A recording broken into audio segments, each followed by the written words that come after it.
कई बार क्या होता है, जब हम बैठकर उठने की कोशिश करते हैं तो हमें हाथ का सहारा लेके उठना पड़ता है।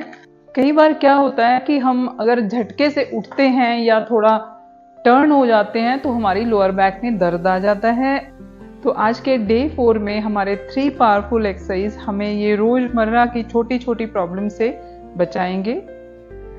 मैं कहूँगी अगर हमारा कोर स्ट्रांग है तो हमारी जिंदगी स्ट्रांग है, क्योंकि आज के 3 पावरफुल एक्सरसाइज हमारे कोर को बहुत ही मजबूत बनाएंगे, जो हमारी लोअर बैक को प्रोटेक्ट करते हैं, हमारे कोर को स्ट्रांग करते हैं और हमारे पेल्विक फ्लोर मसल्स को भी मजबूत बनाते हैं।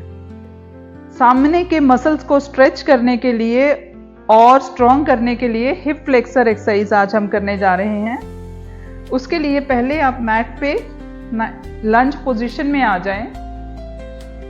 इसमें आपको बैक को न्यूट्रल रखना है, आपके हिप्स के साथ आपको पुश करना है और आपका स्ट्रेच आपको यहां फील होगा। होल्ड करें कुछ देर यहां ऐसे करके होल्ड करें। आपको देखिए यहां और ग्लूट में भी आपको यहां स्ट्रेच फील होगा। लोअर बैक बिल्कुल न्यूट्रल होनी चाहिए। इसको करते वक्त हम कुछ मिस्टेक्स भी करते हैं, जैसे कि आपने ऐसे किया और आगे आके स्ट्रेच कर रहे हो तो आपके यहां कुछ स्ट्रेच ही नहीं हो रहा है। सेकंड मिस्टेक है और बहुत ही खतरनाक वाली मिस्टेक है, हम अपने लोअर बैक से पुश करते हैं ऐसे करके, तो हमें अपना प्रॉपर स्ट्रेच नहीं फील होता है। स्ट्रेच अपनी पीछे लोअर बैक में फील होता है। आपको ये नहीं,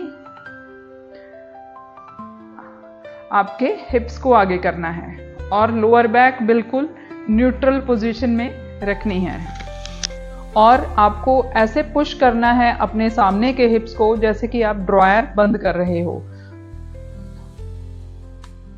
ये आपको स्ट्रेच यहां महसूस होगी तो आप सही कर रहे हो। ध्यान दें, अगर आपको लोअर बैक में स्ट्रेच हो रहा है तो आप अपनी लोअर बैक से पुश कर रहे हो। लोअर बैक को न्यूट्रल रखें और सिर्फ हिप्स को पुश करें आगे। आपको यहां स्ट्रेच आनी चाहिए। कुछ देर यहां होल्ड करें, फिर आप नॉर्मल पोजीशन में आ जाएं और घुटना चेंज करें। अब दूसरे हिप को भी सामने को करें। इसको काउंट करें 10 तक, आप होल्ड करें पुश करके, स्ट्रेच करके। 1 2 3 4 5 6 7 8 9 10। ध्यान रखें आपको इसमें हिप को पुश करना है, बैक को न्यूट्रल रखनी है। 1 2 3 4 5 6 7 8 9 10। हिप को चेंज करें और फिर से काउंट करें। यहाँ पे 10 काउंट करें। 1 2 3 4 5 6 7 8 9 10। आपको ये नी सपोर्ट करता है आगे मसल हिप्स को पुश करने में। आपकी बैक बिल्कुल न्यूट्रल है, आपके सिर्फ हिप्स आगे आ रहे हैं।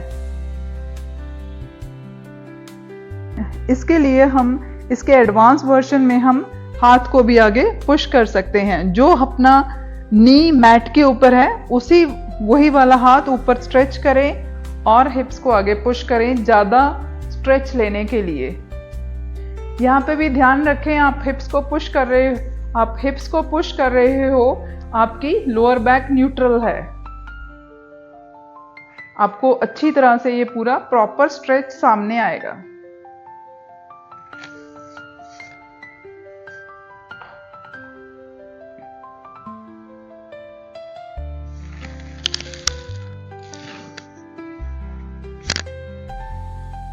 यहाँ होल्ड करें 10 सेकेंड्स के लिए। 1 2 3 4 5 6 7 8 9 10।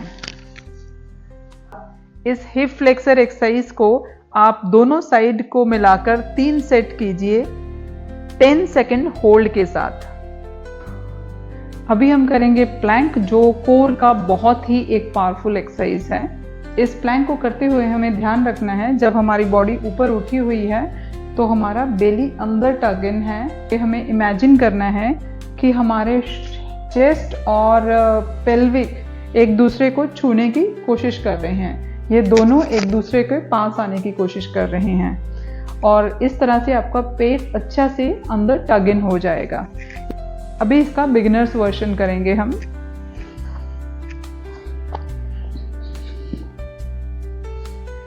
हेड, शोल्डर और हिप्स आपके एक लाइन में हो और आप अपने कमर को टग इन करके रखें और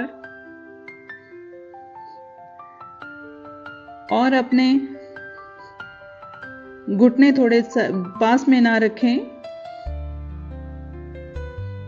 यहाँ होल्ड करें 10 सेकेंड्स तक। 1 2 3 4 5 6 7 8 9 10। रेस्ट करें।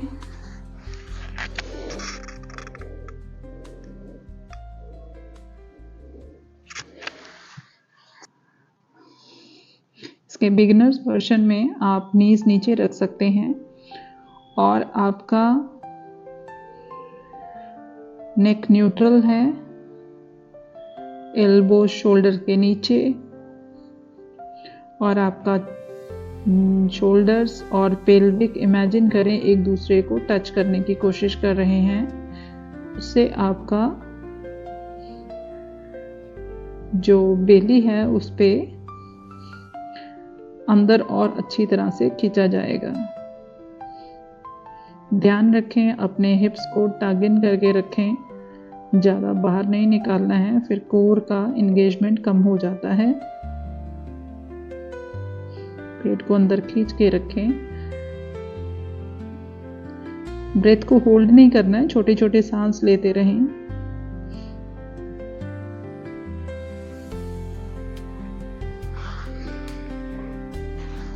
इसके एडवांस वर्जन में आप ऐसे सीधा कर सकते हैं और आपकी कमर टग इन रहेगी, पेट अंदर खींचा हुआ और इंगेज करके होल्ड करके रखें।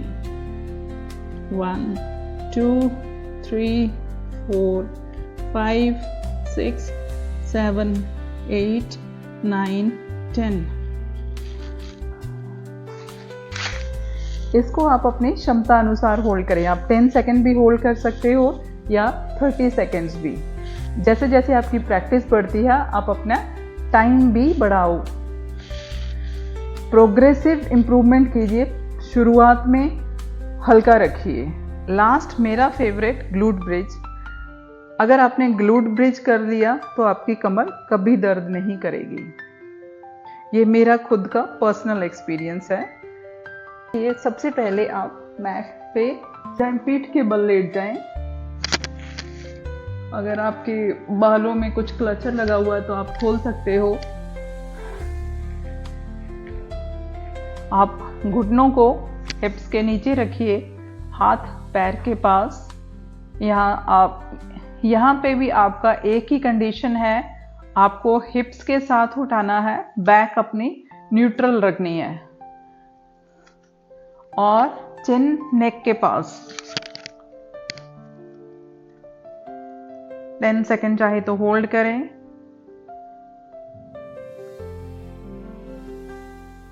1 2 3 4 5 6 7 8 9 10।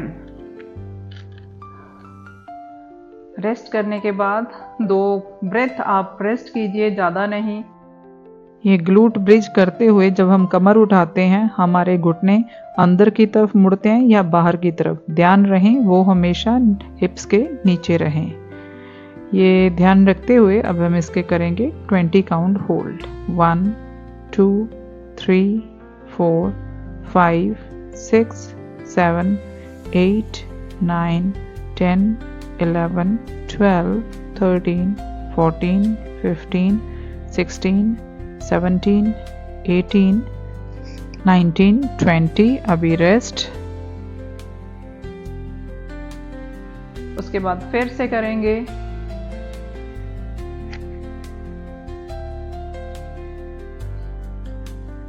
One, two, 3, 4, 5, 6, 7, 8, 9, 10। इसमें आप अपनी इसके साथ आप पुश कर रहे हो। लोअर बैक न्यूट्रल होनी चाहिए, जितनी लोअर बैक न्यूट्रल होगी उतनी अच्छा रहेगा। और आपने मूल बंद भी लगाया हुआ है, कीगल होल्ड भी लगाया हुआ है इस एक्सरसाइज में।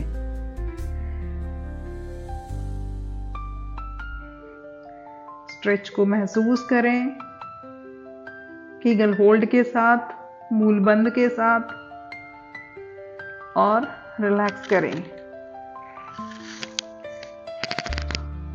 ग्लूट ब्रिज के भी आप 3 सेट कीजिए 30 सेकेंड होल्ड के साथ, उसका सही इफेक्ट पाने के लिए। अभी करेंगे हम कूल डाउन चाइल्ड पोज में। आप अपनी बॉडी को पूरा ढीला छोड़ दें और चलते हुए सांसों पे ध्यान दें। सांस रेगुलेट नहीं करनी है, बस उनकी अवेयरनेस रखनी है। और जैसे जैसे आप सांस छोड़ रहे हो वैसे वैसे आप अपनी लोअर बैक को भी रिलैक्स और ढीली कर रहे हो। अगर हम ये रिलैक्स मसल्स ना करें और ऐसे ही स्प्रेन मसल्स के साथ अपने डेली कामकाज में लग जाते हैं तो ये हमारी लोअर बैक पेन में कन्वर्ट हो जाते हैं। इसलिए कूल डाउन जरूर करें। और ये हुआ हमारा कूल डाउन कंप्लीट। तो ये था core and spine strengthening series का डे 4। अगर आप वीडियो के अंत तक बने रहें तो वीडियो को लाइक करें, अपने दोस्तों के साथ शेयर करें और चैनल को सब्सक्राइब करें। धन्यवाद।